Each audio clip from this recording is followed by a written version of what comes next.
વક્તવ્ય શરૂ કરીશ. આપણને દેશી વૃક્ષો ઇન્ડિજિનસ ટ્રી સ્પીસીસ વિશે આપણને માહિતી આપશે. ટ્રી ઓફ ગુજરાતનો કમ્પાઇલેશન માટે મુખ્ય ભૂમિકા તેમની છે. Trees of Gujarat.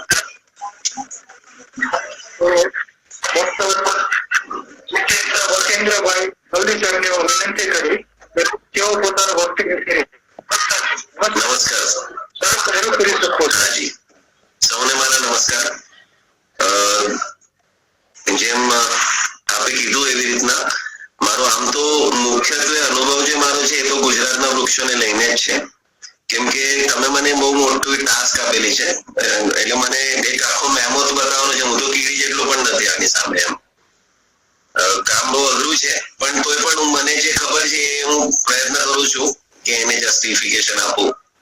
કેમ કે જયારે આપણે ભારતના વૃક્ષોની વાત કરીએ તો આપણને જેમ ખબર છે કે ભારત એટલો વિશાળ આપણો દેશ છે અને અલગ અલગ હિલ રેન્જીસ, ફોરેસ્ટ ટાઇપ્સ એના અલગ અલગ છે અને આપણને સાવ એક્સ્ટ્રીમ ક્લાઇમેટ ઝોન પણ મળેલા છે.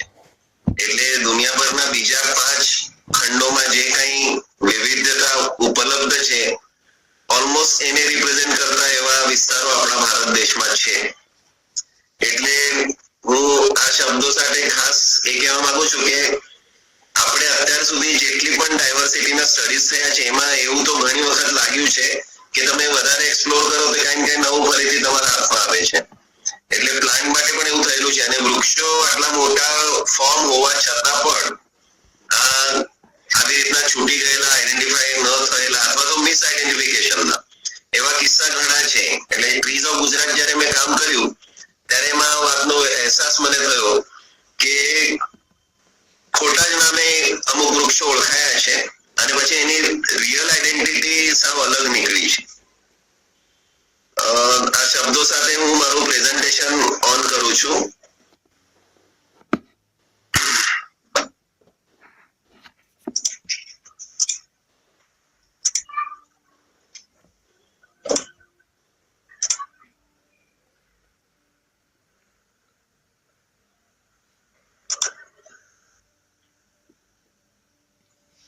આપ જોઈ શકો છો સ્ક્રીન ઉપર.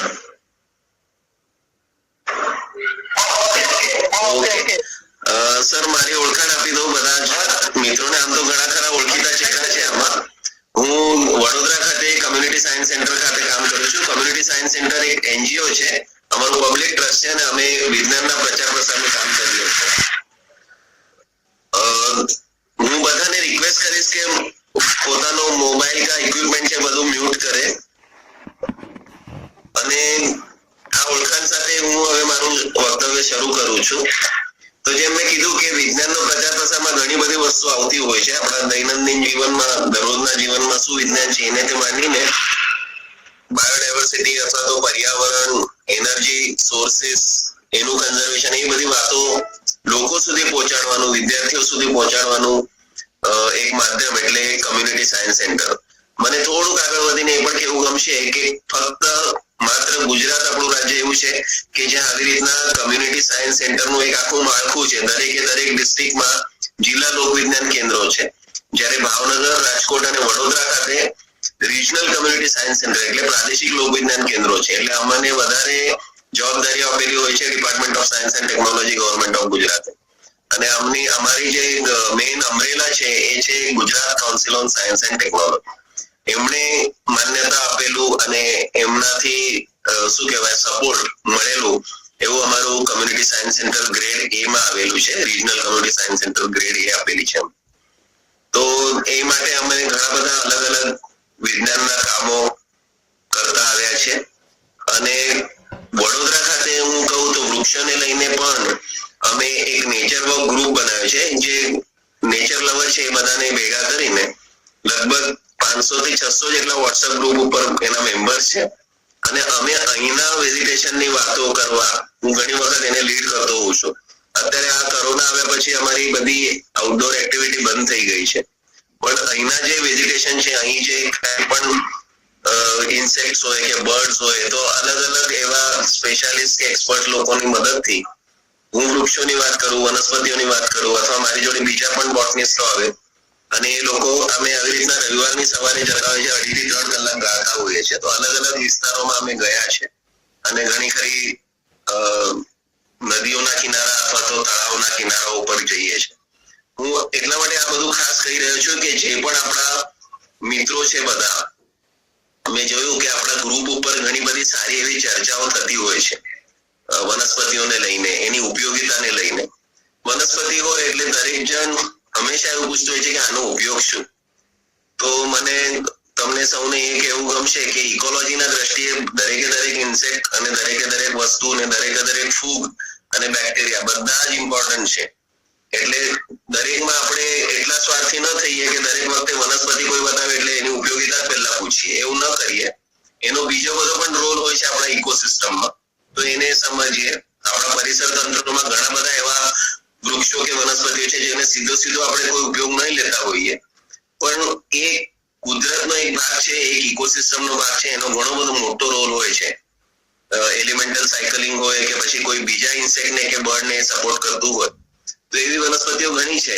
આપણે એક થોડો પેલો સ્વાર્થી દ્રષ્ટિકોણ એને દૂર રાખી અને દરેક વનસ્પતિને સમજવાનો આપણે પ્રયત્ન કરીએ. અને આવી રીતના નેચરમાં જે અમે કરીએ છીએ એવી રીતે હું હાકલ કરું છું કે જે કોઈ જ્યાં પોતપોતાના ગામમાં અથવા તો ટાઉન્સમાં અથવા તો કોઈ મોટા શહેરોમાં છે તો એવા ગ્રુપ બનાવો અને લોકોમાં, કેમ કે હજુ પણ એટલું અવેરનેસ નથી. વૃક્ષોની વાત કરું, સર્વસામાન્ય વડોદરાના કોઈ પણ શાળાના છોકરાઓને અમે વૃક્ષ પૂછીએ તો કદાચ 15 વૃક્ષો એ ઓળખી શકે છે, એનાથી વધારે નહીં.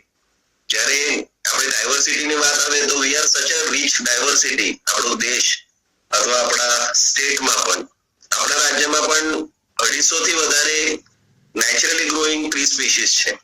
તો એમાં ફક્ત આપણા છોકરાઓ 15 જ ઓળખી શકે અથવા તો 10 જ ઓળખી શકે તો એ બહુ આપણા માટે ખરાબ કહેવાય કે આપણે બોટનિસ્ટો તરીકે શું કર્યું પછી, અથવા તો વૃક્ષ પ્રેમી તરીકે આપણે શું કર્યું, એમને કેમ ના શીખવાડી શક્યા. તો એ આપણી ઉણપ કહેવાય.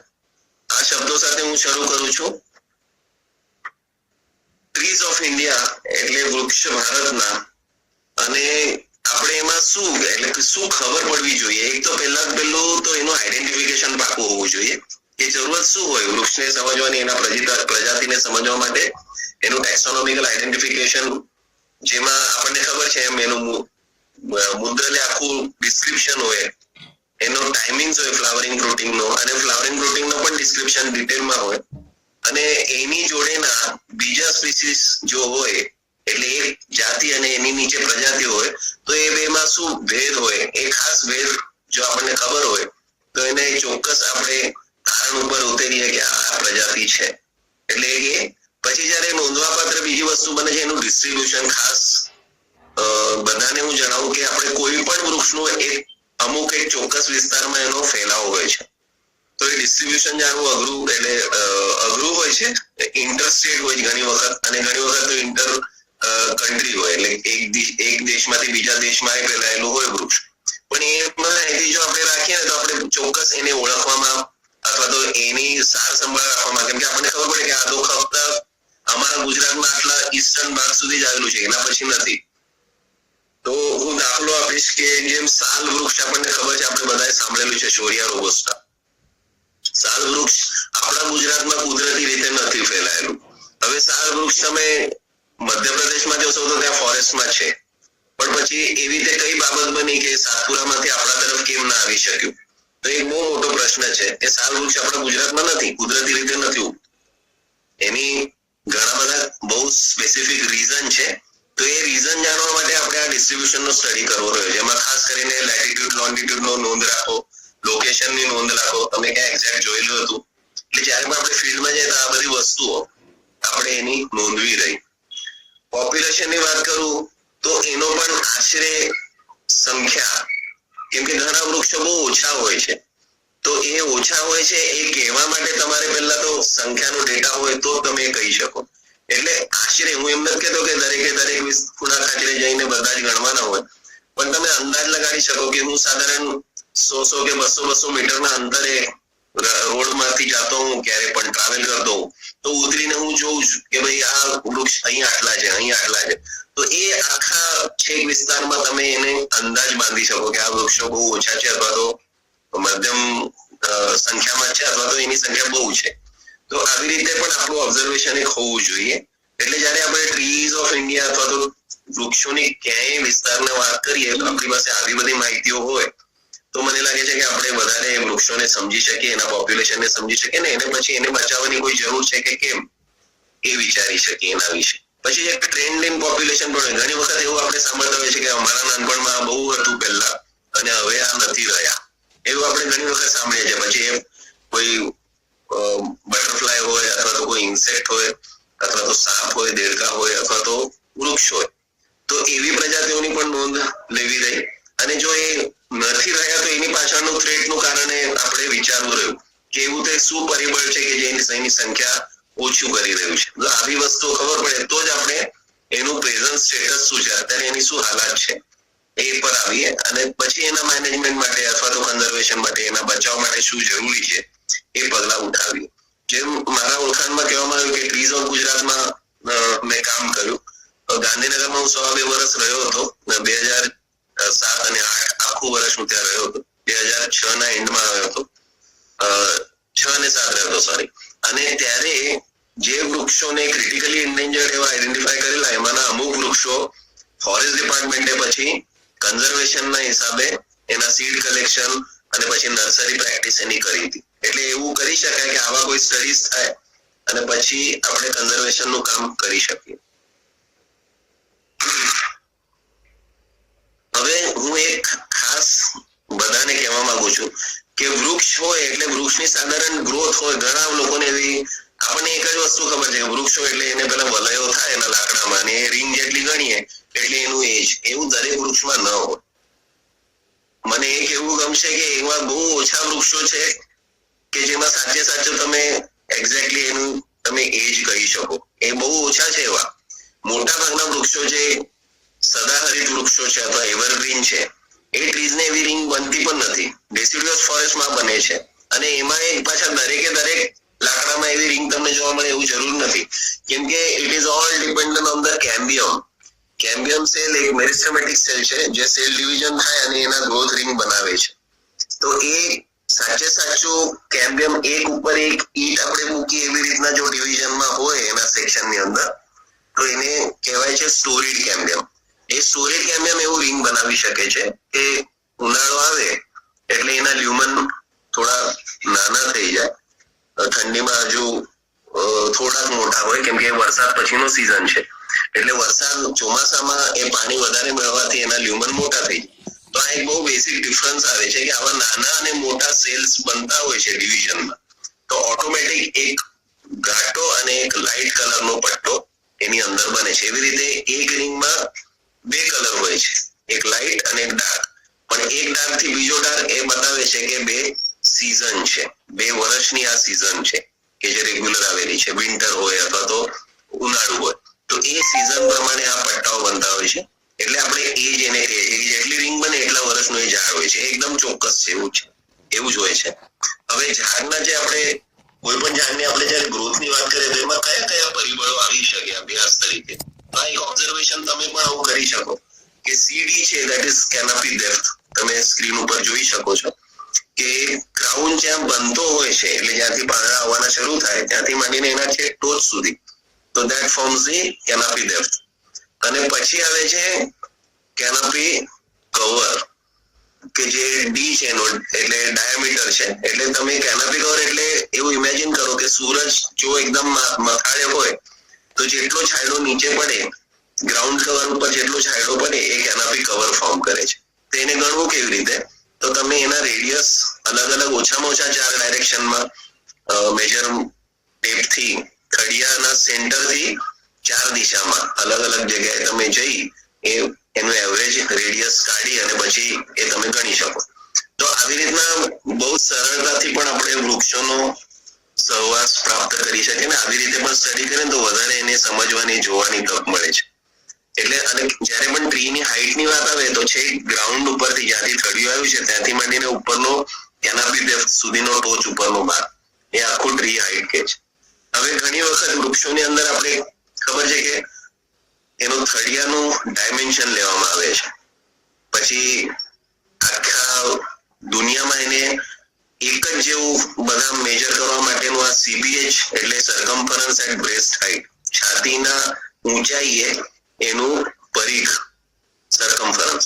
તો એ મેજર કરવા માટેની આ એક પદ્ધતિ છે. અને એના માટે એવું પણ નક્કી કરવામાં આવેલું છે કે આખા જગતમાં કોન્સ્ટન્ટ, કેમ કે દરેકને હાઈટ ઓછી વધતી હોય, તો માનવ જાતિની એક કોન્સ્ટન્ટ ચેસ્ટ કયા હાઈટ ઉપર હોય, સરકમફરન્સ બ્રેસ્ટ કયા હાઈટ ઉપર હોય, તો કયા હાઈટે લેવાનું, તો જમીનથી 1.37 મીટર એટલે 137 સેન્ટીમીટર ઉપર આ સરકમફરન્સ લેવામાં આવે છે. અને જે જમીનને બિલકુલ પેરેલલ હોવું જોઈએ.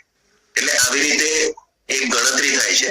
એટલે કોઈ પણ વૃક્ષની તમારે કમ્પેરિઝન કરવી હોય, એક પ્રજાતિમાં 2 કે 3 કે 4 વૃક્ષોની, તો અલગ અલગ વિસ્તારમાં ઉગતા વૃક્ષોના તમે જમીનથી 137 ઊંચાઈએ સરકમફરન્સ લો અને તમે કહી શકો કે આ જૂનું છે અથવા તો આ યંગ છે, ડિપેન્ડિંગ ઓન ધ ગર્થ. એની ગર્થ વધારે એ જૂનું છે વધારે.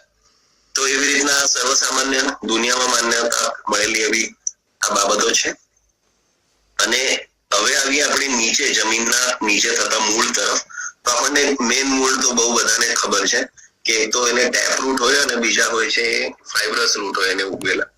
પણ અહીં તમે જોઈ શકો છો વૃક્ષની અંદર there are certain roots those are growing horizontally, જમીનની અંદર આડા ઉગતા વધારે ફેલાવ ધરાવતા, તો એ વિન્ટર ફીડર રૂટ્સ હોય છે. આ રૂટ્સ પણ બહુ જ જરૂરી હોય છે. ઘણી વખત એવું થાય છે કે આપણને રસ્તા બનાવતી વેળા છેક થડિયા સુધી જતો રહે માણસ ડામર નાખતો અને ઉપરથી રોલર ફેરવી દે, એટલે આ જે વિન્ટર ફીડર રૂટ્સ એના ક્રશ થઈ જાય છે અને એમાં રૂટ્સ ને ઇન્જુરી થતા આગળ જતા પછી 1-2 વર્ષ પછી ધીરે ધીરે એ આખું વૃક્ષ સૂકવા લાગે છે. કેમ કે એની જમીનની અંદર તો ઇન્ફેક્શન કરનારા ફંગસ ને બધું હોય જ છે, એટલે એના રૂટ્સ ઓપન થઈ જાય છે એવું થવાથી. એટલે હેવી વ્હીકલ્સ ને બધું જયારે જાય ને રૂટ્સની નજીકથી, અથવા તો કોઈ પથ્થર ઉપરથી કોઈ વજન પાસ થઈ તો એ પથ્થરના વજનથી નીચેના રૂટ્સ ક્રશ થઈ જાય છે. આ વિન્ટર ફીડર રૂટ્સ લગભગ 1 ફૂટ સુધીના હોય છે. એના નીચે બટ્રેસ રૂટ ઘણી વખત હોય છે. હવે આ બટ્રેસ રૂટ જે ડ્રોઈંગમાં બતાવે છે એ છે ઉપર સુધી ગ્રો કરે છે, એટલે આ માણસ ઉભો છે એના છાતી સુધી ઊંચા ત્રાસા જઈ શકે છે, એટલે એવી રીતે ઉગેલા હોય. અને ટેપ રૂટ જે સીધું ને સિંકર રૂટ એટલે જે ફાઇબ્રસ રૂટ એની આગળ હોય છે એ છે કે જે ન્યુટ્રિયન્ટ બધા મેળવી આપે છે જમીનની અંદરથી. તો આ વૃક્ષના મુખ્ય પ્રકાર છે. એટલે આ વૃક્ષને આપણે સમજવાની મેં વાત કરી એટલા માટે આ બતાવી સ્લાઇડ. હવે આપણે આવીએ કે native and exotic in India. Native એટલે દેશી, દેશી એટલે અહીં કુદરતી રીતે ઉગતા વૃક્ષોની વાત. અને આ જે મેં સંખ્યા આપી છે ને એ આપણા ગુજરાતની ટ્રીઝ ઓફ ગુજરાતનું એક કમ્પાઇલેશન આપેલું છે કે આપણે ખાલી આપણા ગુજરાતનું પહેલા પિક્ચર જોઈએ કે ગુજરાતની અંદર લગભગ 410 જેટલા એ ટ્રીઝ ઓફ ગુજરાતમાં મેન્શન છે. અને હજુ પણ જો એક્ઝોટિક અમુક જે છૂટી ગયા એ ઉમેરીએ તો કદાચ 450 કે એનાથી થોડા વધારે વૃક્ષો આપણે ઉમેરી શકાય એટલા છે.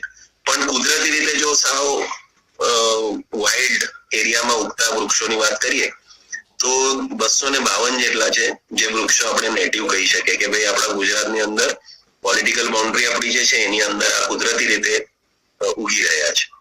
અને બીજા બધા ગાર્ડનમાં આવેલા, તો એ કહેવાય દેશી વૃક્ષ અથવા તો નેટિવ વૃક્ષ. અને બીજા હોય છે, હવે નેટિવ વૃક્ષ શા માટે important? Because they are ecologically related. એ ઇકોસિસ્ટમને રન કરવા માટે એના જે લીફ હોય, એના જે ફ્રૂટ્સ હોય, એના જે ફ્લાવર હોય, એના ઉપર નિર્ભર કરતા ઘણા બધા અસંખ્ય કીટકો અને એને કીટકોને ખાનારા બર્ડ્સ, એ આખી એક સાયકલ હોય છે. માટે આ વૃક્ષો અત્યંત જરૂરી હોય છે. નેટિવ વૃક્ષ એટલા માટે મહત્વના છે. એક્ઝોટિક આપણને ગમે છે કેમ કે આપણને ફૂલ ગમે, ફ્રૂટ ગમે, એટલે આપણા મનપસંદીદા બધા અલગ અલગ એક્સપેરિમેન્ટ કરીને, અને હોર્ટિકલ્ચરિસ્ટ તો વધારે પડતા એમાં સાયન્સ ઉમેરીને પાછા બહુ સુંદર કરીને આપે છે. એટલે એક્ઝોટિક વૃક્ષ આપણે ગાર્ડનમાં ભલે લગાડીએ પણ આપણે હંમેશા નેટિવ વૃક્ષની પણ ચિંતા કરીએ જો આપણને આપણી ઇકોસિસ્ટમ સાચવવી હશે તો. ને તો પછી પર્યાવરણ બગાડીને આપણે રડવાનું હશે તો આપણે એક્ઝોટિક્સ ની વાવા કહીએ અને નેટિવને દુર્લક્ષ કરીએ, એવું થઈ શકે છે.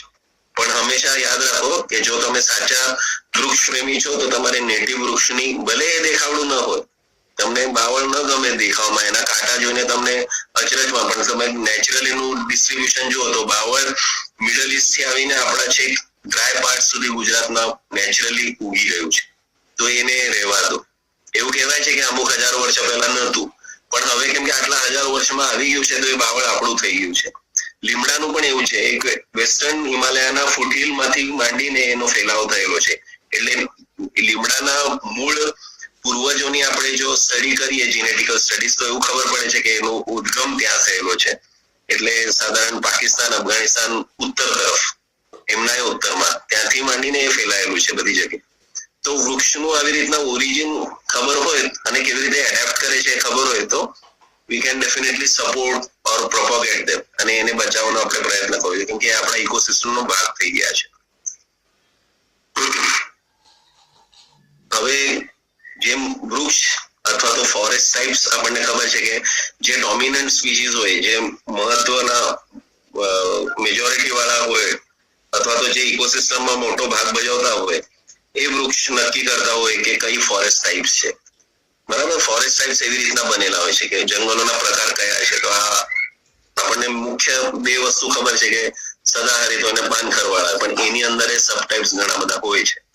તો એ નક્કી કરવા માટેનું સૌથી મોટું પરિબળ જો હોય ને તો એ છે માઉન્ટેન રેન્જીસ, એક આપણા દેશ માટે, અને બીજી છે રિવર સિસ્ટમ્સ.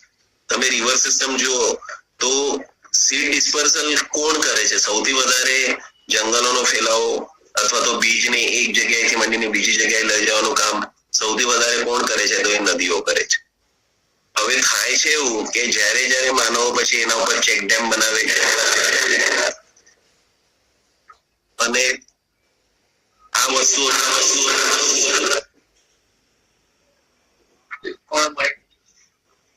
કોઈનો માઇક શરૂ છે? પ્લીઝ બંધ રાખજો બધા. તો નદીઓ એક મુખ્ય કેરિયર તરીકે જંગલોના ફેલાવામાં કામ કરતું હોય છે.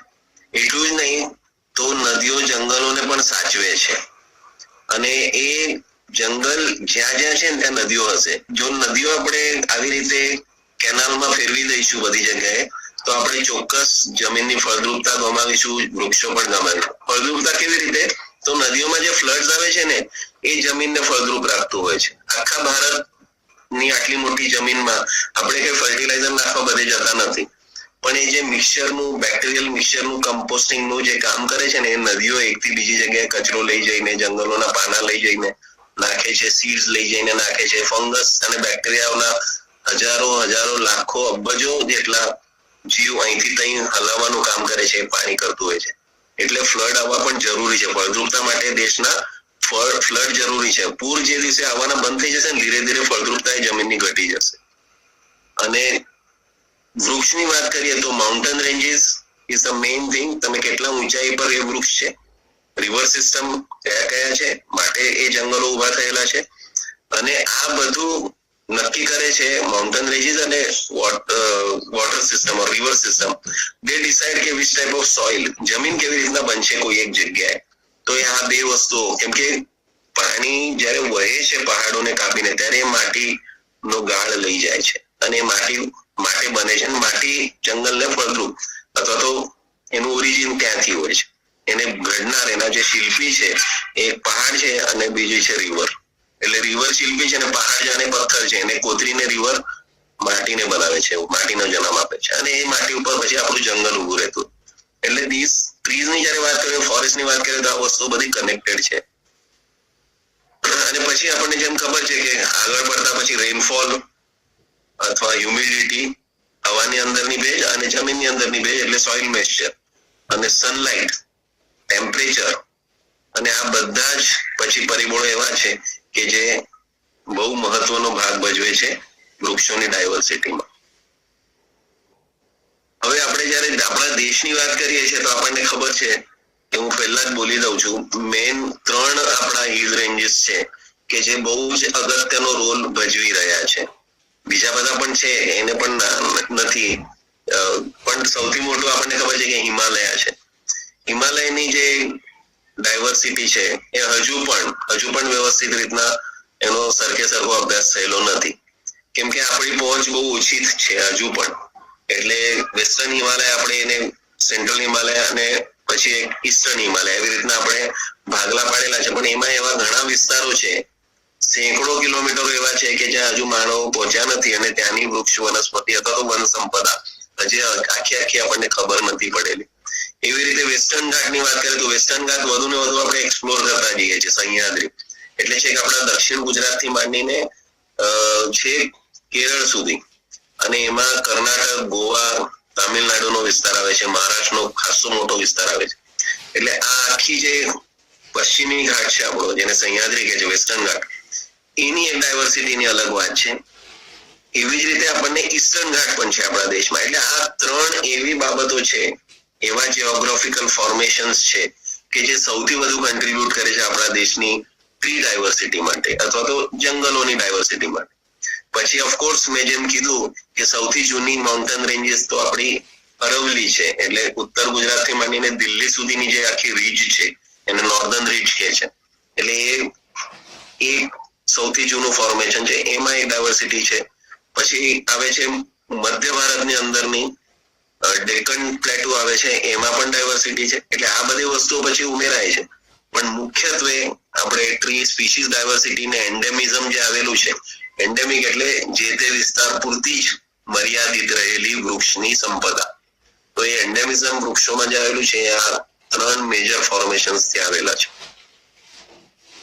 હવે હું વેસ્ટર્ન ઘાટની થોડી વાત કરું તો પશ્ચિમ ઘાટ આપણને ખબર છે, જેમ મેં ગુજરાતની વાત કરી કે આપણા ત્યાં 250 થી થોડાક જ વધારે 252 જેટલા ટ્રીઝ જેને કહેવાય, કેમ કે મેં એક સ્લાઇડમાં ટ્રીઝ ને પણ ડિસ્ક્રાઇબ કર્યું છે. આની આગળની સ્લાઇડમાં આ જે છે જમણા હાથે મેં જે કર્યું છે કે tree is a woody structure that has single trunk from which several branches are given up. એક કડિયું જેની અમુક જમીનની ઊંચાઈ પરથી ઘણી બધી શાખાઓ આવી છે, ને એ શાખા ઉપર પછી ક્રાઉન છે અથવા તો લીવ્સ છે, એને આપણે વૃક્ષ કહીએ. એટલે વૃક્ષ કોને કહેવાય એવું ઘણી વખત લોકો કન્ફ્યુઝ હોય છે કે ક્ષુપને પણ વૃક્ષ કહેતા હોય. ક્ષુપ એ ઘણા બધા થડિયા જમીનની ઉપર આવે છે અને એને પાંદડા હોય છે. તો એ આખું બુશી સ્ટ્રક્ચર બને છે, જેને આપણે શ્રબ કહીએ છીએ. જ્યારે વૃક્ષ એવી વસ્તુ છે કે જ્યાં એક જ ટ્રંક હોય મુખ્યત્વે, અને એની ઉપર બ્રાન્ચ આવતી હોય છે. એટલે આ એક સમજવું રહ્યું. પછી એ વૃક્ષ 1 મીટરનું પણ હોઈ શકે નાનું. મેં એવા પણ વૃક્ષો જોયેલા છે કે બહુ એક્સ્ટ્રીમ કન્ડિશનમાં ઉગતા હોય તો એમની હાઈટ બહુ જ નાની હોય. સાબરકાંઠામાં તમે ભિલોડા તરફ જાઓ તો ત્યાં ખાસ ઘાવ જે છે એનોગેસસ પેન્ડ્યુલા, એના બહુ જ નાના, કેમ કે ત્યાં ગ્રેઝિંગ બહુ ફ્રીક્વન્ટલી થતું હશે. એટલે જ્યાં ખોડિયાર માતાનું મંદિર છે ભિલોડા તરફ, એ પહાડોના આસપાસના તમે અથવા તો પહાડના સ્લોપ ઉપર તમે જોશો તો બહુ જ નાના ધાવના ટ્રીઝ છે. એ બોન્ઝાઈ હોય, નેચરલ બોન્ઝાઈ થઈ ગયેલા છે. એટલે એની હાઈટ 1 ફૂટ પણ નથી, પણ 15-20 વર્ષ જૂના વૃક્ષો, એવા વૃક્ષો કે જેની થિકનેસમાં આપણા 3 અંગૂઠા ભેગા કરો એટલી થિકનેસ છે, પણ એ કેનોપી એકદમ સ્ટન્ટેડ એટલા નાના છે. તો આવી રીતના જોવા મળે છે. Anyway, let us talk about species. તો વેસ્ટર્ન ઘાટની જે સ્પીસીસ છે, કેટલી પ્રજાતિઓ? તો આશરે 1000 છે. હવે આ આશરે એટલા માટે કેમ કે હજુ પણ ડિટેલ સ્ટડી થાય ને ખબર પડે કે આપણે જે એને એક સ્પીસીસમાં બધા ગણતા હતા એવું નથી. એમાં કઈક પાછો વેરિએશન છે, એટલે સબ સ્પીસીસ થાય છે અથવા તો કોઈ વેરિયન્ટ એમાં નીકળે છે. એટલે વેરિયન્ટ એની નીચેનો. તો એવી ડિસ્ક્રિપ્શનમાં પણ આશરે એવું કહેવાય કે western ઘાટમાં Sahyadri alone has 1000 species of trees. There are some other scientists, they say કે 1100-1200 હશે, પણ આ એક બહુ શું કહેવાય એસ્ટિમેટ, મારો લોઅર એસ્ટિમેટ છે. પણ આવી રીતના એક જેટલા સ્ટડીઝ થયા છે એમાંથી આ બહાર આવેલી વસ્તુ છે.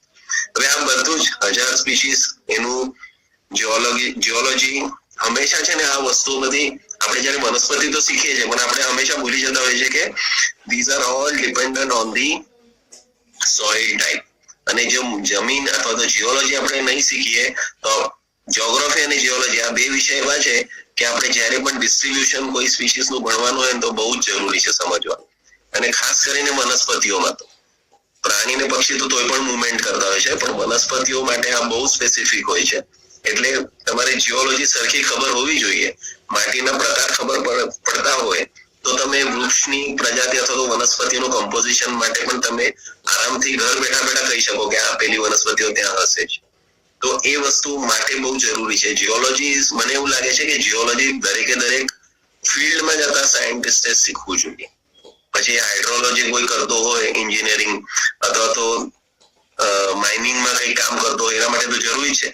પણ વનસ્પતિ વિદ્યા જે શીખતો હોય એને પણ જીઓલોજી જાણવી જરૂરી છે, કેમ કે soil formations is very important in the development of vegetation. જ્યારે પણ કોઈ વનસ્પતિઓ ઉગતી હોય કોઈ જગ્યાએ તો એના માટે આપણને ખબર છે કે જમીન એટલે એડેફિક ફેક્ટર હોય જરૂરી, પણ એ માટી બની કઈથી, કયા રોકમાંથી બની, તો એ જાણવા માટે જીઓલોજી ખબર હોવી. અને આ વસ્તુ બધી જ રિલેટેડ છે. સહ્યાદ્રીની હજુ હું વાત કરીશ કે સહ્યાદ્રી આપણને ઘણું બધું આપેલું છે. એમાં એના જે ફોરેસ્ટ ટાઈપ અથવા તો ઇકો રિજન જે કહે છે મોટા, એમાં એમાં ડિવિઝન્સ જે છે એમાં એક નોર્ધન વેસ્ટર્ન ઘાટ મોઇસ્ટ ડેસિડ્યુઅસ ફોરેસ્ટ, પછી નોર્થ વેસ્ટર્ન ઘાટનું મોન્ટેન રેન ફોરેસ્ટ છે, ધેટ ઇન્ક્લુડ્સ એવરગ્રીન ફોરેસ્ટ, અને એમાં ખાસ તો લોરેસી ફેમિલીના વૃક્ષો આવતા હોય છે. પછી એવરગ્રીન ફોરેસ્ટના નીચોની જ વાયાનાડ જે છે ત્યાં એ એક ટ્રાન્ઝિશન ઝોન જેવું છે. એના નીચે છે એ સધર્ન વેસ્ટર્ન ઘાટ મોઇસ્ટ ડેસિડ્યુઅસ ફોરેસ્ટ આવે છે, અને એની નીચે છે સાઉથ વેસ્ટર્ન ઘાટ મોન્ટેન રેન ફોરેસ્ટ. એટલે આવી રીતના એક વચ્ચે વાયાનાડનો જે જંગલ વિસ્તાર છે એમાં એક ટ્રાન્ઝિશન ઝોન જોવા મળે છે, અને એ પ્રમાણે ઉપર લોરેસી અને વાયાનાડની નીચે તરફ પુલિનિયા અને ડિપ્ટેરોકાર્પ્સ આ સ્પીસીસ આપણને જોવા મળે છે. So but again the difference in species, આ બધો જે ફેર છે એના માટે મુખ્યત્વે ફોરેસ્ટ ટાઈપ અને ફોરેસ્ટ ટાઈપ એટલે રેનફોલ જે મળે છે ત્યાં એ બહુ જ અગત્યનો રોલ ભજવે છે, અને હાઈટ ટ્રી એટલે કયા એલિવેશન ઉપર પેલા ઉગી રહ્યા છે જંગલો એ પણ બહુ મહત્વનો ભાગ ભજવે છે. હવે એના સ્પીસીસ નું લિસ્ટ પણ છે. મને લાગે છે કે આપણા ત્યાં ઘણા બધા ઓળખીતા એમાં દેખાય છે, કેમ કે વેસ્ટર્ન ઘાટ છે એટલે તોય પણ ઓળખીતા વૃક્ષોનું આ લિસ્ટ છે કે ડાયસ્પરસ મોન્ટાના આપણને ખબર છે, ડાયસ્પરસ એક સિલ્વેટિકાય છે જે આપણા ત્યાં નથી, ઇલિયોલિનિયા ક્વિન્ક્યુલારિસ એ આપણા ગુજરાતમાં છે, સ્ટર્ક્યુલિયા યુરેન્સ આપણને ખબર છે, ધાવડો લેટિફોલિયા આપણને ખબર છે, ખાખરો તો બધે જ છે, એમ્બ્લિકા ઓફિસિન, આ બધા મેજર સ્પીસીસ છે એના વેસ્ટર્ન ઘાટના જે ડ્રાય ડેસિડ્યુઅસ ફોરેસ્ટમાં જોવા મળે છે. પણ તોય જુઓ કે અમુક જે સ્પીસીસ છે એની બહુ ટિપિકલ થઈ જાય છે, આપણા ગુજરાતમાં નથી જોવા મળતી. હવે જીવોટિયા મોલુકાના એ કોઈ અલગ સ્પીસીસ મેં નથી જોયેલી. એટલે આવા ત્યાં પણ સ્પીસીસ છે કે જે dry deciduous forest western ઘાટને belong કરતા હોય છે. મોઇસ્ટ ડેસિડ્યુઅસ ફોરેસ્ટમાં ઉપર જે ટર્મિનલિયા ક્રુનિલેટા, દાલ્બર્જિયા, લેજેસ્ટ્રોમિયા માઇક્રોકાર્પા, ટેરોકાર્પસ માર્સુપિયમ, આપણા ત્યાં પણ હલ્દીની, આ બધા જ એટલે હલદરવો છે કે પછી અહીં અથવા તો અંજન જે કહે છે એ બધા જ આપણી પાસે તો છે. સેમી એવરગ્રીન અને એવરગ્રીન ફોરેસ્ટના જે સ્પીસીસ છે સહ્યાદ્રીના એ આપણા ત્યાં બહુ જ ઓછા હશે, કે જે પેટાર કે એવા જે વૃક્ષો છે આપણા ત્યાં એ ત્યાં એને બિલોંગ કરતા હોય છે, જે સાઉથ ગુજરાતના ઈસ્ટર્ન પાર્ટમાં છે. તો એમાંના આ આર્ટોકાર્પસ હિર્ટુસસ, યુફોર્બિયા લોગન, એલિયોકાર્પસ ટ્યુબરક્યુલાઇટિસ, ઓપિયા પાર્વિફ્લોરા, આંબો બધી જગ્યાએ છે. આપણા ત્યાં પણ વાઇલ્ડ આંબો છે, એટલે ઉત્તર ગુજરાતમાં ઈસ્ટર્ન ભાગમાં છે, દક્ષિણ ગુજરાતમાં પણ છે હિલ ફોરેસ્ટમાં. સ્ટર્ક્યુલિયા ગટ્ટાટા છે, ઓલોપ્ટેલિયા ઇન્ટિગ્રોફોલિયા બધી જગ્યાએ છે. ઓલોપ્ટેલિયા ઇન્ટિગ્રોફોલિયા માટે મને ખાસ એક બધા વનસ્પતિને જાણો છો, ઓળખો છો, એટલે કેવું છે કે આપણા ત્યાં પલપલ, કણજો એવા એના નામો છે. મંકીસ બ્રેડ પણ કહેવાય છે, એની ચારોલી અમે કહેતા હતા, વડોદરામાં એને ચારોલી કહેવાય છે, દેશી ચારોલી. એનું સીડ ખવાય છે. હવે એ વિંગેડ ફ્રૂટ હોય છે, એને ₹1 સિક્કા જેટલું આમ ચપટું હોય છે, એની અંદર સીડ હોય છે વચ્ચો. હવે આ દેહરાદૂનમાં હું જયારે મારા રિસર્ચ વખતે ગયો હતો, એટલે હું 96 ની વાત કરી રહ્યો છું, 96માં, ત્યારે હોલોપ્ટેલિયા ઇન્ટિગ્રોફોલિયા એક એવું ટ્રી છે કે આખા દેશનું ડ્રાય ડેસિડ્યુઅસ ફોરેસ્ટમાં બધી જગ્યાએ ફેલાયેલું છે. મોટા ભાગના દેશના આપણા વિસ્તારમાં જોવા મળે છે. ઉત્તર તરફ નહીં, દિલ્હીથી આગળ એ નહીં જોવા મળે, પણ એની નીચે છેક સુધી છે, બધી જગ્યાએ છે. તો એ પણ એમની પાસે forest resource institute, forest research institute પાસે અને એ નથી, હર્બેરિયમ નથી, અને પછી એક ડ્રોઈંગ જ એમને મને બતાવેલું. તો આવી વસ્તુ છે કે આપણે ત્યાં કલેક્શન ને બધાની કાળજી નથી રખાતી બરાબર, અને ઘણા કોમન ટ્રીઝ પણ આપણને ઘણી વખતે નથી જોવા મળતા આવી રીતના કલેક્શન્સ. ઈસ્ટર્ન ઘાટની વાત કરું તો ત્યાં 560 જેટલા બહુ સારી રીતના સ્ટડી થઈને એક રિસર્ચ મારા હાથમાં રેફરન્સ આવે ત્યારે ખબર પડી કે આવી રીતના થયેલ એક સ્ટડીના આધારે. હવે ઈસ્ટર્ન ઘાટના જે એન્ડેમિક ટ્રી છે ને, અથવા તો વેસ્ટર્ન ઘાટના એન્ડેમિક ટ્રી એ એવા છે કે સાચે આપણે એને ગુજરાતમાં ક્યારેય જોયેલા નથી. મેં તો બહુ ઓછા સાંભળેલા છે. એવા વૃક્ષો પણ મને વાંચવા મળ્યા કે ભાઈ આવું બધું પણ છે અહીં. તો એની વાત કરું, ડોમિનન્ટ જનરા જે છે એક જીનસની અંદર એક પ્રજાતિમાં કેટલા સ્પીસીસ હોઈ શકે? તો ઈસ્ટર્ન ઘાટમાં જ 25 ફાઇકસ સ્પીસીસ છે. ગ્રીવિયા 12 છે, અકેશિયા બાવળની પ્રજાતિઓ 12 છે, ડાયસ્પાયરસ 12 છે, સાઇઝિઝિયમ એટલે જાંબુની પ્રજાતિ 12 છે, ટર્મિનાલિયા 10 છે, કોર્ડિયા એટલે ગુંદાની 8 પ્રજાતિઓ છે, મેલોટસ ફિલિપેન્સિસ આપણને ખબર છે, કુમકુમ પણ અહીં 8 છે. વેન્ડેલેન્ડિયા હાઈની કરીને એક ગુજરાતમાં બહુ જ રેયર એવું નાનું ટ્રી અથવા તો શ્રબમાં જ ખપે એવું બહુ જ નાનું હોય છે, આપણો આંકડો થાય ને એ ટાઈપનું ઉગતું. પણ વેન્ડેલેન્ડિયા વાઇટેક્સ ને લિટ્સિયાની 7 સ્પીસીસ છે ઈસ્ટર્ન ઘાટમાં. એન્ટિડેઝમાં બ્રિડેલિયા, યુફોર્બિયા, ગ્લોચિરિયોન એની 6 છે. એટલે એન્ટિડેઝમાં તો આપણને ખબર છે, બ્રિડેલિયા ખબર છે, અંજન કહીએ છીએ. એન્ટિડેઝમાં ગઝેમ્બિલા જે યુફોર્બિએસી નું આપણા ત્યાં છે. યુફોર્બિયા તો ખેર બધાને જ ખબર હશે કે નાના શ્રબ પણ હોય છે અને હર્બમાં પણ મળે છે. બોહિનિયા, મેન્ટેનસ, પ્રેમના એના 5 એટલે તમે જુઓ આ ડાયવર્સિટીના દ્રષ્ટિએ ડોમિનન્ટ જનરાની પણ અંદર આટલા બધા ડાયવર્સિફાઈડ એ છે. એટલે ઈસ્ટર્ન ઘાટ કેટલો અલગ પડી જાય છે વેસ્ટર્ન ઘાટથી પણ. અને માટે આપણા માટે ગુજરાત માટે અથવા તો ગુજરાતી માણસ માટે આ બધી નવી વસ્તુઓ છે. એન્ડેમિક ટ્રીની વાત કરીશ તો હજુ પણ અલગ જ છે. અકેશિયા ડોનાલ્ડી, એક્ટિનોડેફને મદ્રાસપટાના, આલ્ફોન્સિયા મદ્રાસપટાના, આલ્બિઝિયા થોમ્સોની, બોઝવેલિયા ઓવેલિફોલિયાટા, બ્રિડેલિયા સિનેરાસેન્સ, કોર્ડિયા ડોમેસ્ટિકા, ક્રોટોન સ્કેબ્યુલસ, ડાયમોફેકસ કેલિક્સ એટલે એવા અલગ વૃક્ષો ત્યાં જોવા મળે છે જે એન્ડેમિક છે, ઈસ્ટર્ન ઘાટને એક્સક્લુઝિવલી બિલોંગ કરે છે. હવે સૌથી વધારે કન્ફ્યુઝિંગ જે છે એ તો હિમાલય ટ્રી ડાયવર્સિટી છે. જેમ મેં કીધું કે હિમાલયને 3 ભાગમાં આપણે મુખ્યત્વે જીઓગ્રાફિકલી ડિવાઈડ કરી શકીએ, વેસ્ટર્ન, સેન્ટ્રલ અને ઈસ્ટર્ન. પણ એની અંદર depending on the height, elevation as well as શું કહેવાય પ્રેસિપિટેશન એટલે વરસાદ જેમ જેમ હાઇટ વધતી જાય વરસાદ ઓછો થતો જાય. તો એ રેશિયો છે એ લોકો શું કહેવાય એકબીજાને સાવ વિરુદ્ધ દિશામાં પ્રોપોર્શનેટ છે. એટલે હિમાલયની હાઇટ ટ્રોપિકલ, સબ ટ્રોપિકલ, ટેમ્પરેટ અને અલ્પાઇન એવી રીતના જેમ જેમ ઊંચા જઈએ એવી રીતે છે ફોરેસ્ટ ટાઇપ્સ. અને ત્યાં ઊંચા જઈએ એવી રીતના વરસાદનું પ્રમાણ ઓછું થતું જાય છે. હવે એની અંદર પાછું એવું જોવા મળ્યું છે કે લોકલ ડિફરન્સીસ એટલે લોકલ જે ત્યાંનું ફોર્મેશન છે એના ડિફરન્સીસ બહુ સ્ટ્રોંગલી જોવા મળે. અને સનલાઇટ અને વિન્ડ કેટલી છે અને એ ડિસ્ટ્રીબ્યુશન માટે કામ કરતી હોય છે. પવન સીડ ડિસ્પર્સલ માટેનું બહુ મોટું માધ્યમ પહાડોની અંદર હોય છે અથવા તો વેલીની અંદર હોય છે.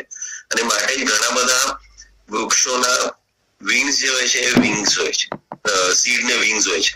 એ પાંખો થવાનું કારણ અથવા તો કપાસ થવાનું કારણ બીજની અંદર મુખ્યત્વે એ જ હોય છે.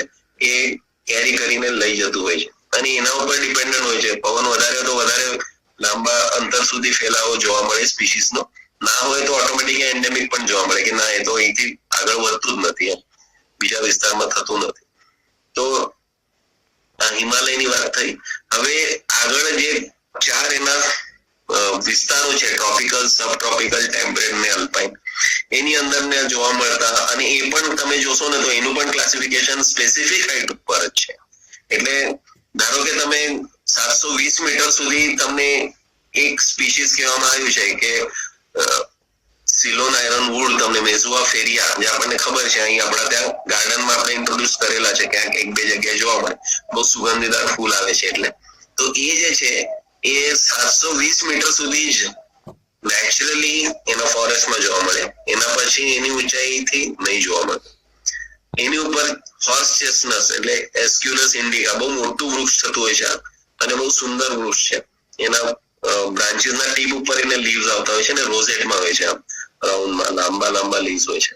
અને પાછા કલર ચેન્જ કરે છે જ્યારે સિઝનલ વેરિએશન આવે ત્યારે એનો કલર ચેન્જ થતો હોય. તો બહુ સુંદર વૃક્ષ છે. તો એ પણ એના ઊંચાઈ એટલે એની ઊંચાઈ અલગ છે. એવી રીતે આલ્ટર અથવા તો હજુ ઉપર તમે જાઓ તો આપણે ધીરે ધીરે લીફની સાઈઝ છે ઓછી થતી જશે.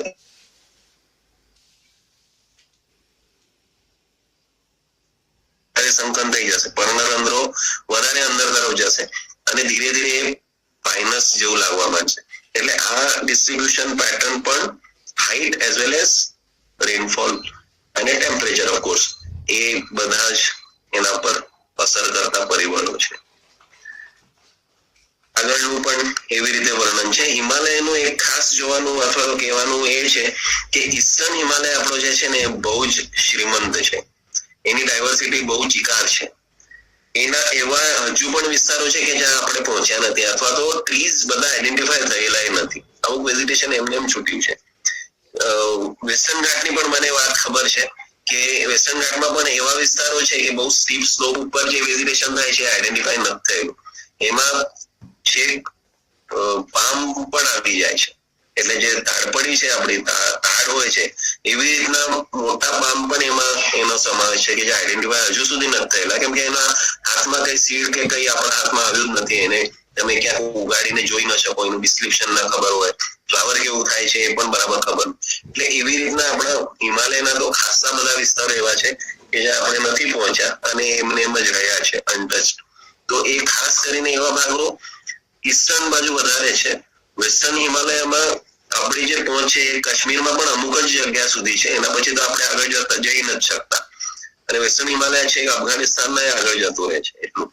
તો ત્યાં જેમ જેમ આપણે ઈસ્ટ થી વેસ્ટ તરફ નોર્ધરલી મુવમેન્ટ કરીએ, ઉપર વધીએ છે, એવી રીતે એનું રેનફોલ ઘટતો જાય છે અને ડ્રાય ફોરેસ્ટ વધતું જાય છે. એટલે western Himalaya is drier than the eastern Himalaya. Eastern Himalaya receives more rain, almost range જે હાઈએસ્ટ રેન્જ છે ચેરાપુંજી ને બધો વિસ્તાર એ આપણને ખબર છે કે આપણા ઈસ્ટર્ન પાર્ટમાં છે.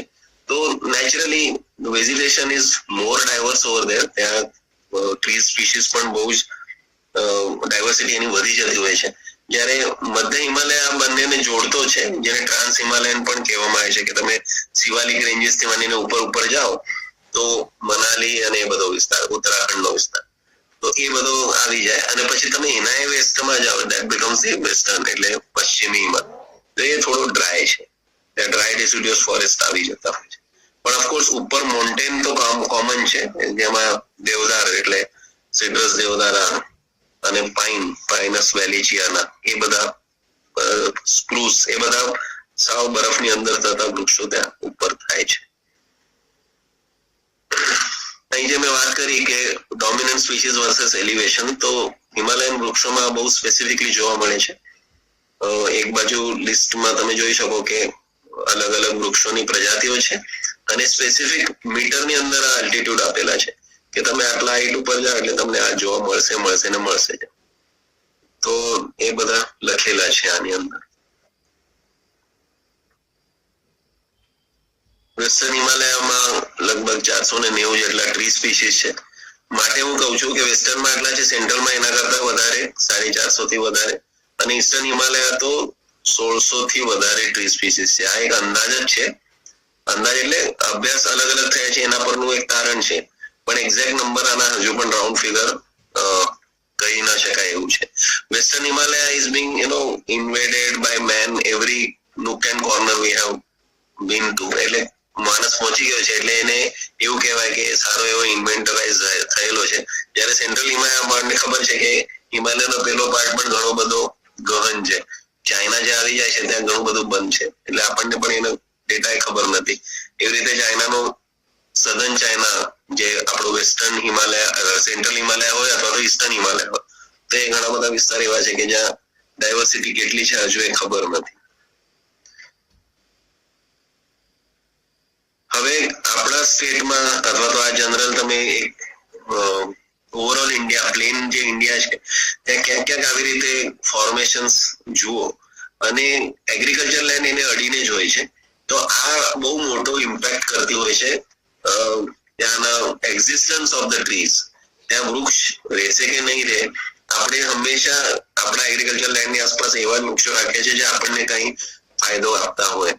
એનું લાકડું હોય અથવા તો કઈ ગમ હોય અથવા એવું કોઈ પ્રોડક્ટ હોય, એ જ લાકડું અથવા તો કઈ કામ આવતું હોય આપણા ઓજારો બનાવવામાં કે, તો એવા જ વૃક્ષો આપણે રાખતા હોઈએ છીએ. એટલે ઘણી વખતે when it comes for the species existence, એનું સર્વાઈવલ એ ટકશે કે નહીં એ નક્કી કરતું પરિબળ વિસ્તારની આસપાસ કે જ્યાં આવા હિલ્સ હોય ને ત્યાં પણ તમને અમુક જગ્યાએ ડાયવર્સિટી જોવા મળી જાય, ત્યારે ખબર પડે અરે આ બચી ગયેલું વૃક્ષ અહીં છે, એનો મતલબ અહીંયા આ વૃક્ષોનો જંગલ હતું અને ફક્ત હવે આવા નાના નાના ટીંબા ઉપર બચી ગયેલા વૃક્ષો જોવા મળે છે. આજુબાજુ આપણે બધી ખેતી કરી નાખેલી છે.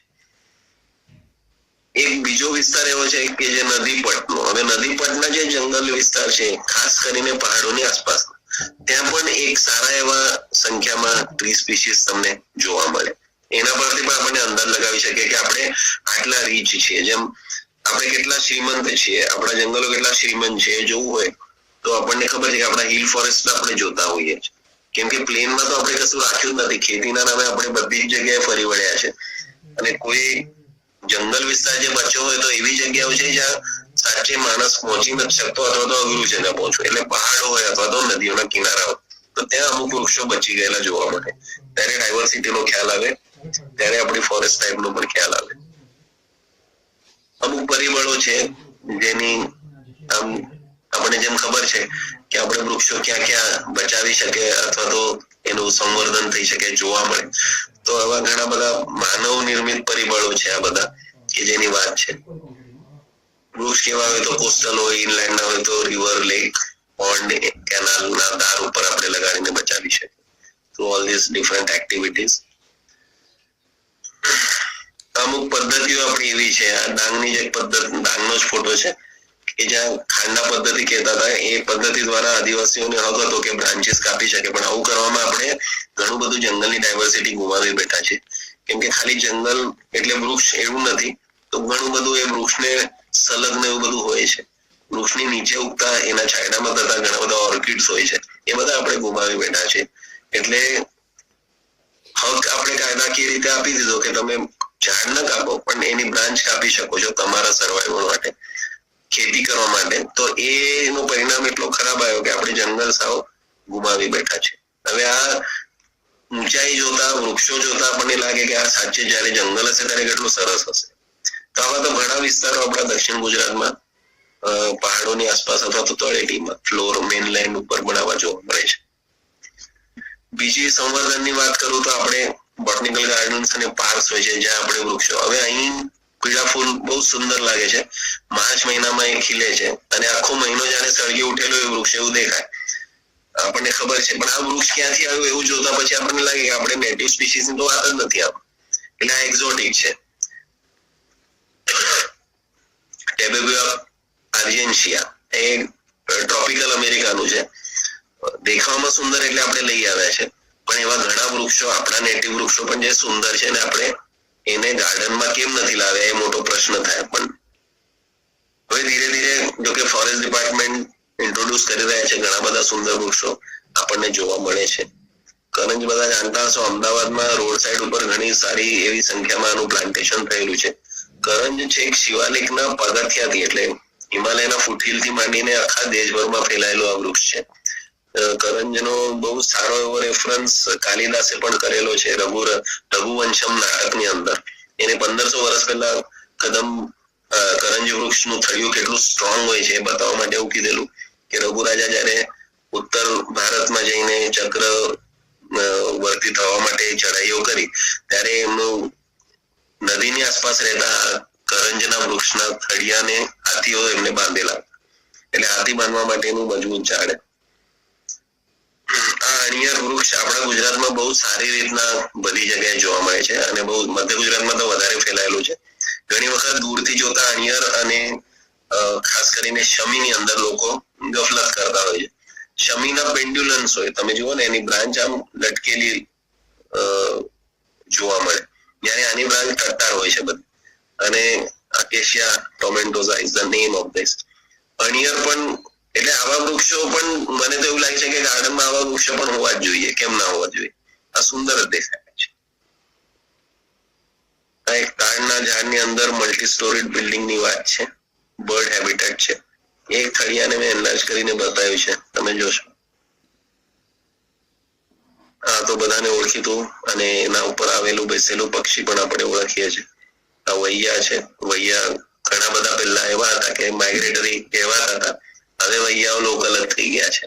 આમ તો વેસ્ટર્ન અરે ઈસ્ટર્ન યુરોપના છે આ વૈયા પક્ષી. ઘણી બધી લાખોની સંખ્યામાં વિન્ટર્સમાં આપણા ત્યાં આવતા હતા. હવે એવું કહેવાય છે કે આ લોકો મધ્યપ્રદેશ, ગુજરાત એ બધા વિસ્તારને એમણે અપનાવી લીધો અને મોટા ભાગે વર્ષના લગભગ 8 મહિના તો એ લોકો અહીં જ રહેતા હોય છે. હવે ખાલી 4 મહિના ત્યાં જતા હોય છે. પહેલા 4 મહિના અહીં હતા, 8 મહિના ત્યાં રહેતા હતા. એવું કુડી આપણને ખબર છે આપણા ગુજરાતનું છે. ફોટો મને લાગે છે મેં પંચમહાલમાં કશેક લીધેલો છે. પેલો રોક પણ તમે જોઈ શકો છો. એને ફૂલ અને ફ્રૂટ્સ લાગેલા છે. હવે આ કુડી એટલે ફ્રૂટ ને તોડો, એમાંથી દૂધ નીકળે અને આપણી પાસે રાઇટિયાની 3 છે. રાઇટિયા ટોમેન્ટોઝા, રાઇટિયા ટિન્ટોરિયા અને રાઇટિયા ડોલિકોકાર્પા. હવે ડોલિકોકાર્પાની સિંગો લાંબી પાતળી આવે અને આપણા ત્યાં પંચમહાલની ઉપર અને ખાસ કરીને રતનમહાલ એમાં ડોલિકોકાર્પા જોવા મળે છે. એ સિંગોનું દૂધ ની અંદર એ સિંગોનું એટલે સિંગને તોડીને એના 2-3 ટપકા દૂધ જો આપણા દૂધની અંદર, પીવાના દૂધની અંદર નાખો તો એ દહીં બની જતું હોય છે. પણ કુડીનો ઉપયોગ પણ એવી રીતે થાય જ છે. એટલે આનું ઇનફેક્ટ દૂધ એવું છે કે જે તરત આપણા સાદા દૂધને દહીં જમાવે છે. રાઇટિયા આર્બોરિયા છે. થોડોક એના લીવ્સ સોફ્ટ હોય છે, એની સિંગો જાડી હોય છે અને આ ખુલેલી સિંગનો ફોટો છે બાજુમાં.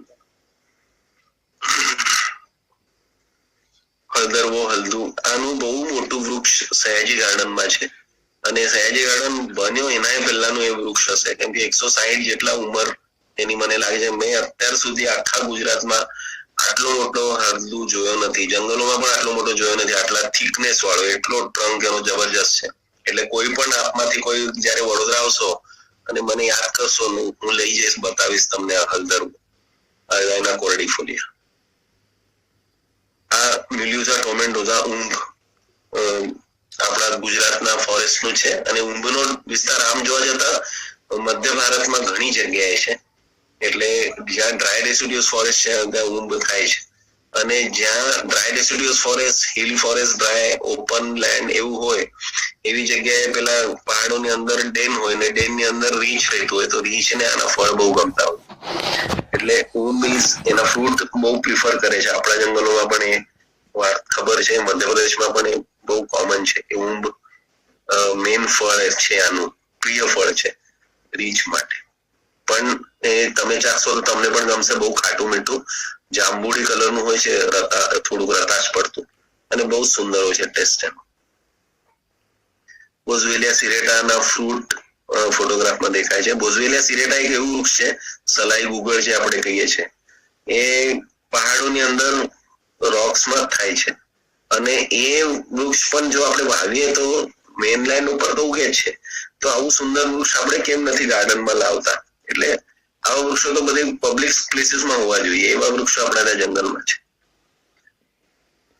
એકોમેના અંડ્યુલેટા, રગત રોયડો અથવા રાજસ્થાની સાર્ગ જેને કહેવાય છે, એ પણ આપણા ત્યાં ડ્રાય વિસ્તારમાં, ડ્રાય ડેસિડ્યુઅસ ફોરેસ્ટમાં થાય છે અને એવી રીતે MP, UP બધી જગ્યાએ આ વૃક્ષ થતું હોય છે. ઓરિસ્સામાં થાય છે, દિલ્હીના ફોરેસ્ટમાં થાય છે, એટલે આપણા અરવલીમાં થાય છે. ખાસ કરીને અરવલીમાં વધારે થાય છે. મૈના લેક્સિફ્લોરા આલુ આપણને ખબર છે. એના બ્રાન્ચીસ, ખાસ તો એવા વૃક્ષો અમુક ગ્રોથ પેટર્ન ની ઉપર પણ આપણે નજર રાખીએ ને તો બ્રાન્ચીસ સુકાઈને એ કાંટો બની જતી હોય છે. તો આવા વૃક્ષો છે આપણા ત્યાં ડાયસ્પાયરસ કોર્ડિફોલિયા જે છે, જે મધ્ય ગુજરાતમાં બહુ, વડોદરામાં તો કોમન છે.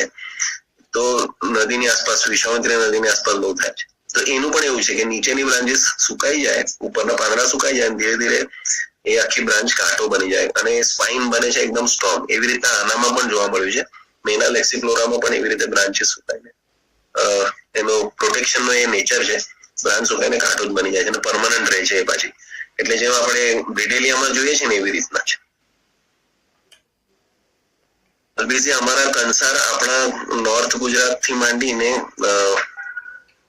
ઈસ્ટ તરફ, એટલે પછી મધ્યપ્રદેશ આવે, મહારાષ્ટ્ર આવે ત્યાં છે. પણ આ બહુ રેર ટ્રી છે. આપણા સ્ટેટ માટે બહુ રેર છે. ચારોલી, ઓરિજિનલ ચારોલી, હું પેલું કહેતો તો હોલોક્ટેલિયા જેને અમે દેશી ચારોલી કહીએ, પણ આ ઓરિજિનલ ચારોલીનો ફોટોગ્રાફ છે. એ પણ આપણા જંગલોમાં છે. Dry deciduous forest of central India, everywhere this is there, but then again number is very rare. બહુ ઓછા છે બધી જગ્યાએ ચારોલીના વૃક્ષો. આ ફોટો મને લાગે છે મેં આનંદ એગ્રીકલ્ચર યુનિવર્સિટીમાંથી લીધેલો હતો, ઘણા વર્ષો થઈ ગયા. કેરિયા આર્બોરિયા કુંભ, આનું ફળ જ એક વિશિષ્ટ કુંભ આકારનું છે એટલે ખબર પડી જાય છે. આ આપણા ત્યાંનું ખાસ કરીને વેસ્ટર્ન ઘાટનું ગિફ્ટ છે આપણને ગુજરાતને મળેલું, એટલે આપણા દક્ષિણ ગુજરાતમાં કુંભ જોવા મળે છે. હાટ ચમોલ એટલે બોહિનિયા મલબારિકમ. આપણને ખબર છે કે bauhinia is all with the bilobed leaves. એના લીફ નો શેપ બહુ ટિપિકલ હોય છે. તો એ આપણને ખબર છે કે કચનાર જે છે એ જેવું દેખાય છે એવી રીતના જ દેખાય, પણ આનું થડિયું જોશો ને તો બિલકુલ શાક જેવું જ એનું સ્ટ્રક્ચર છે. બહારથી એકદમ શાક જ લાગે આપણને કે કોઈ યંગ શાકનું ટ્રી હોય, પણ એને પાંદડા આવી રીતના કચનારના છે. અને એ પાંદડા તમે ચાવો તો એ બહુ ખાટા હોય છે, એટલા માટે ખાટી ચમોલ અથવા તો ખાટ ચમોલી અથવા તો ખાટ ચમોલ આવી રીતના એના અલગ અલગ પ્રોનાઉન્સિએશન છે. અને મેં જોયેલું છે મારી જોડે દક્ષિણ ગુજરાતમાં હું જયારે આ હિલ ઉપર સર્વે માટે નીકળ્યો હતો એક વખત, ત્યારે મારી જોડે જે આદિવાસી આવેલો એને મને ચાવીને બતાવ્યું કે તમને તરસ નહીં લાગે. મેં પ્રયોગ કર્યો, સાચે મને તરસ નથી લાગી. 3 કલાક બોટલ લઈને ફર્યો પણ પાણી નહીં પીધું, કેમ કે આ ખાટો લીફ એવું છે કે આપણે ચાવી જઈએ એના પછી આપણી તરસ મરી જતી હોય છે. અને એ લોકો એવું જ વાપરે છે આદિવાસીઓ, રીતસર ચાવીને પાણી લઈને નથી ફરતા. એટલા માટે દૂર અંતર તમને કાપવું હોય ચાલીને પહાડોમાં તો આને ચાવી જાઓ. એક બહુ રેર ટ્રી છે મોક, જ્યાં પણ મેં જોયું ને ગુજરાતમાં બહુ ઓછા છે. એવી રીતે મધ્યપ્રદેશની પણ એ જ વાર્તા છે, અને મહારાષ્ટ્રમાં પણ મને ત્યાંના બોટનિસ્ટ મિત્રો પણ એ જ કહે છે કે ભાઈ મોક અમારે ત્યાં મોકળો ઓછું જ છે. સ્ક્રેબેરા સ્વીટીનોઇડિસ એ પણ બહુ ઓછું છે. અને આ જે ફ્રૂટનો જે ફોટો મેં બતાવ્યો છે એમાં વિંગેડ પાછા સીડ્સ હોય છે, એને પણ વિંગ્સ હોય છે. અને એ સીન બહુ સુંદર હોય, આમ લટકતી અને પછી ફાટે છે, એટલે બે માં ફાટ ખુલે છે. પણ એની અંદર પાછા બે આર્ટિફિશિયલ એટલે શું કહેવાય એકચ્યુઅલ ને એવા નોટ રિયલ એવા બાયફર્કેશન હોય, એટલે 4 ટોટલ એની અંદર પેલા ખાના હોય છે જેની અંદર આ સીડ્સ વર્ટિકલી અરેન્જ હોય છે. અને જયારે ખુલે પછી એ પવનમાં સીડ ડિસ્પર્ઝલ થાય ને ફેલાય છે. પહાડોમાં થતું ડ્રાય deciduous ફોરેસ્ટમાં થતું સ્ક્રેબેરા સ્વીટીનોઇડિસ. સેન્ટ્રલ ઇન્ડિયાના ફોરેસ્ટમાં પણ છે, પણ જ્યાં છે ત્યાં ઓછા છે. ડોલિકેન્ડ્રોન ફાલ્કાટા, મેડસિંગી, ફોરેસ્ટ ડિપાર્ટમેન્ટે હવે ઘણી બધી જગ્યાએ આપણા સ્ટેટમાં તો એનું પ્લાન્ટેશન શરૂ કર્યું છે. Same thing is there with the UP forest department. એમને પણ મને દહેરાદૂનમાં પણ હું ગયેલો ત્યારે જોવા મળ્યું કે ત્યાંના ફોરેસ્ટ ડિપાર્ટમેન્ટે સારી એવી સંખ્યામાં આનું પ્રોપોગેશન કર્યું છે અને ઉગાડ્યા છે. ટેરોકાર્પસનો ફોટો એટલો સારો નથી બિયાનો. બીયો જેમ ગુજરાતમાં છે એવી રીતે મહારાષ્ટ્રમાં પણ છે, પહાડોમાં થાય છે. બિયાનું લાકડું સારું હોવાથી એને આદિવાસીઓ પણ કાપવાની પેલું ગોઠવતા હોય, છટકું ગોઠવતા હોય છે. એટલે આને બધી જગ્યાએ આનું બહુ રેર સંખ્યા છે. ખાસ કરીને મને એની જે વાર્તા કેવી છે કે યુપીમાં પણ બિયા પહેલા બહુ હતા, પણ ત્યાંના જંગલો તો ઓછા થઈ ગયા, પણ બીઓ પણ બહુ ઓછો થઈ ગયો છે. કેસેરિયા એલિપ્ટિકા ટોન્ડ્રમ એને કહેવાય છે. આ એક્સક્લુઝિવલી વેસ્ટર્ન ઘાટની એ છે વસ્તુ છે, એટલે સ્પીસીસ છે, ટ્રી સ્પીસીસ છે, જે બીજે બધે આપણને જોવા નથી મળતી. કેટાર વેસ્ટર્ન ઘાટમાં પહાડોમાં ઊંચાઈ ઉપર થતી વસ્તુ છે. આપણા ત્યાં ખાસ કરીને વલસાડ, ડાંગ જિલ્લામાં પહાડો ઉપર અને પથ્થરોમાં ખાસ કરીને આ વૃક્ષો થાય છે. લીવ્સ હાર્ટ શેપ ના હોય છે. આપણને હલ્દુ ખબર છે, હલ્દીન કોર્ડિફોલિયા, પણ એનાથી પણ વધારે આ કોર્ડિફોલિયા એવા કોર્ડિફોલિયસ લીફ લાગે છે. વધારે એનો હાર્ટ શેપ હોય છે અને સોફ્ટ પણ હોય છે. એમાં ટોમેન્ટમ હોય છે. તમે એને ટચ કરો તો બહુ સુવાળું લાગે છે. નાના વૃક્ષો થાય છે આ પ્રકારના. Kutch again it is mainland of India. એટલે મારો ભલે વિષય પેલો હતો કે આખા ભારતના વૃક્ષોની વાત કરું, પણ મેં તમને ભારતના વૃક્ષોની ડિટેલમાં વાત કરું તો ultimately I am touching only those trees which I am acquainted with. હું જેને સારી રીતે ઓળખું છું એવા જ વૃક્ષોની હું વાત કરી રહ્યો છું, કેમ કે મને બહુ મોટું મિતાલિયા સાહેબે ટાસ્ક આપ્યું હતું. મારા માટે બહુ અઘરી વસ્તુ હતી આખા ભારતના બધા વૃક્ષોને ટચ કરવાની, કેમ કે મેં પણ ઘણા બધા જોયા નથી. અને હું જયારે, તમે માનશો નહીં, મનાલી અથવા તો ગંગટોક હું ગયો છું સિક્કિમમાં, તો ત્યાં આપણે જઈને એકાદ બે વૃક્ષો એવા જોઈએ જે આપણને ઓળખવામાં ન આવે તો એ આપણી બધો ચેન લઈ લે છે. બધી સાઇટ સીઈંગ જવાનું એનું મજા જતી રહે છે મારી તો. પછી હિમાલય ગમે તેટલું સુંદર હોય પણ બે વૃક્ષો આપણે ઓળખીતા નહીં લાગ્યા એટલે પતી ગયો, આપણો તો જીવ એમાં જ જાય કે આ વૃક્ષ કયું હશે, પછી આપણે ચેન ના પડે ત્યાં પણ એવું થાય છે. પણ આ એક બહુ સુંદર વૃક્ષ છે. આ પણ મને લાગે છે આપણા ગાર્ડનમાં હોવું જોઈએ, આપણા બગીચામાં હોવું જોઈએ. આ વૃક્ષનું પણ પ્રોપોગેશન થવું જોઈએ. જે કોઈ ફોરેસ્ટ વાળા મને અહીં સાંભળી રહ્યા છે, હું એમને રિક્વેસ્ટ કરીશ કે તણછનું વૃક્ષ, લાકડું બહુ સુંદર હોય છે એટલે એને કપાવવામાં આવેલા છે. રીતસરાની દાનચોરી થયેલી છે આ લાકડાની પણ હવે એને ફરીથી આપણે રિજ્યુવિનેટ કરીએ. રાજપીપળામાં મને જ્યાં સુધી ખબર છે એનું પ્રોપોગેશન થઈ રહ્યું છે, પણ હજુ પણ આપણે એ સંખ્યા વધારવાની જરૂર છે. અને ફ્લાવરિંગ નો એક બ્રાન્ચ નો ફોટો છે, મેજર ફોટો તો એનો છે મોટો. એમાં તમે જોશો તો પિંક કલરના, બહુ લાઇટ આછા પિંક કલરના, વ્હાઇટિશ પિંક જો કહી શકાય એવા ફૂલ બહુ સુંદર આવે છે. અને જયારે ફૂલ આવે છે ત્યારે પાન ખરી ગયેલા હોય છે. વૃક્ષ બહુ સુંદર દેખાય છે. એનું તળિયું ડાર્ક કલરનું હોય છે.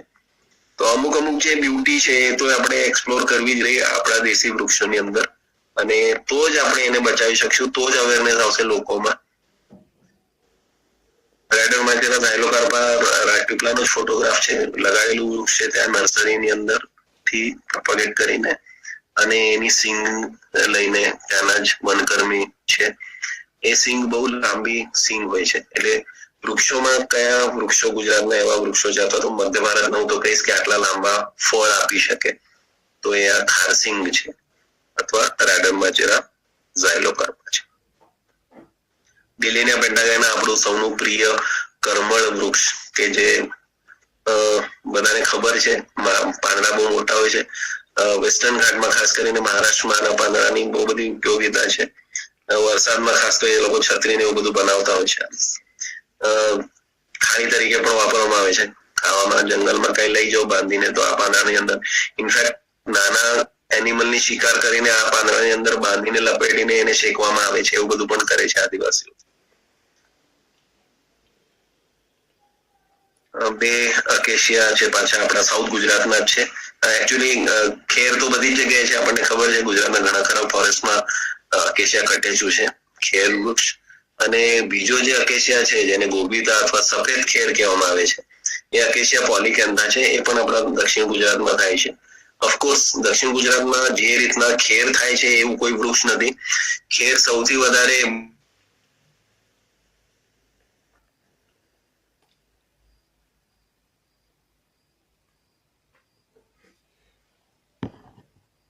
છેલ્લી સ્લાઇડ જ હતી લગભગ મારી, કે એની અંદર હું એવું બતાવવા માંગુ છું કે એક બહુ સારું ઓબ્ઝર્વેશન થયેલું હતું કે આ કયું મટીરિયલ વાપરે છે આ પક્ષીઓ.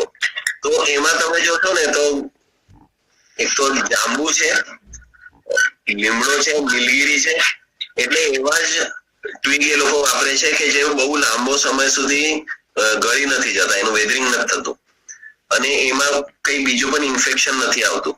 એટલે પક્ષીઓએ એડેપ્ટ કરી લીધું છે એના મતલબનું, અથવા તો એને જે સહુલિયત વાળું લાગે એ મટીરિયલ વાપરવાનું. માનવ તરીકે આપણે સમજવું રહ્યું આ લોકોના નેસ્ટિંગ જોઈને કે આપણે શું કરવાનું છે. આપણે એન્ડેમિક ટ્રીઝ બચાવવાના છે કે નહીં, આપણે આપણા દેશી વૃક્ષોને બચાવવાના છે કે નહીં. આ એક મારે ખાલી મેસેજ અથવા તો પ્રશ્ન પૂછવાનો છે છેલ્લે, કે આપણે એટલા માટે બચાવવું પડશે કેમ કે આપણી ઇકોસિસ્ટમને હેલ્ધી રાખવા માટે જે તે સ્થળના લોકલ વૃક્ષો જ કામ કરતા હોય છે. એ બધી જ ડાયવર્સિટીને સાચવતા હોય છે, અને માટે આપણા માટે એ અગત્યનું છે. આ શબ્દો સાથે હું અહીં વિરમું છું. આપણો સમય પણ વધારે ઉપરનો થઈ ગયો છે, અને આ એક ફોટોગ્રાફ ખાલી બતાવવા માંગુ છું. એક એડેન્સોનિયા ડિજિટાટા ગોરખ આમલો, જે બધે જ ગુજરાતમાં હવે બધા લોકોને લગભગ ખબર છે, કેમ કે બધા મીડિયામાં પણ ઘણી વખત આવી ગયું છે આના વિશે કઈ ને કઈ. એટલે આના વિશે, એટલે આ વૃક્ષની પ્રજાતિ વિશે કે બધી જગ્યાએ થાય છે, લોકો એને ચાહે છે એના શેપ જોઈને, એનો આકાર જોઈને, એનો વિશાળ કદ જોઈને. તો એ આફ્રિકાનું છે, આપણને ખબર છે, પણ આફ્રિકાથી અહીંયા આવીને પણ હવે 300-400 વર્ષ જૂની વાત થઈ ગઈ છે. એટલે એડેપ્ટ થઈ ગયું છે. જેમ અમુક વૃક્ષો અહીં આપણા ક્લાઇમેટમાં ફિક્સ થઈ ગયા, એને બહુ નવાજી લીધા, આપણા એના પક્ષીઓના જીવનનો એક આંતરિક ભાગ થઈ ગયો. એમાંનો આ એક ગોરખ આમલો પણ છે, એની અંદર નેસ્ટિંગ બહુ થાય છે. એને એના લાકડું સોફ્ટ હોય એટલે એને ડ્રીલ આરામથી થાય છે. કોઈ પક્ષી ડ્રીલ કરે ને બીજું આવીને નેસ્ટિંગ એ કરતું હોય છે.